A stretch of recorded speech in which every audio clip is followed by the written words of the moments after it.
Hello, SSLC PUC ITI ಏನೇ degree ಆದ್ಮೇಲೆ cruise ship ಅಲ್ಲಿ ಕೆಲಸ ಮಾಡುವಂತ ಆಸೆ ನಿಮಗಿದೆಯಾ? ಹಾಗಾದ್ರೆ ಈ ವಿಡಿಯೋ ನಿಮಗಾಗಿ.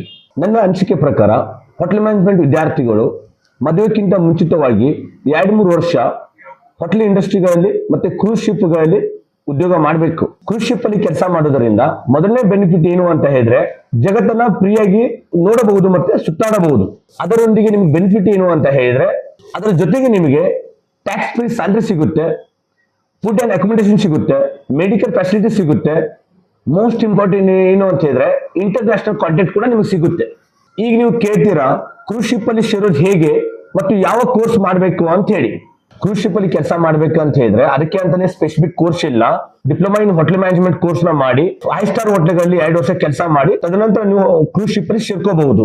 SSLC PUC ನಂತರ ಕೇವಲ 6 ತಿಂಗಳ ತರಬೇತಿ ಕೊಟ್ಟು 6 ತಿಂಗಳ ತರಬೇತಿ ನಂತರ ನಿಮಗೆ 100% ಜಾಬ್ ಕೊಡುವಂತ ಕಾಲೇಜ್ ಅಂತ ಹೇಳಿದ್ರೆ ಸಿರ್ಸಿಯಲ್ಲಿ PGSS ಕಾಲೇಜ್ ಇದೆ. ಮತ್ತೆ ತಡ ಮಾಡ್ತೀರಾ? ಕೆಳಗಡೆ ಇರೋ ನಂಬರ್ಗೆ ಕಾಂಟ್ಯಾಕ್ಟ್ ಮಾಡಿ, ಈಗಲೇ ಭೇಟಿ ಕೊಡಿ. Thank you.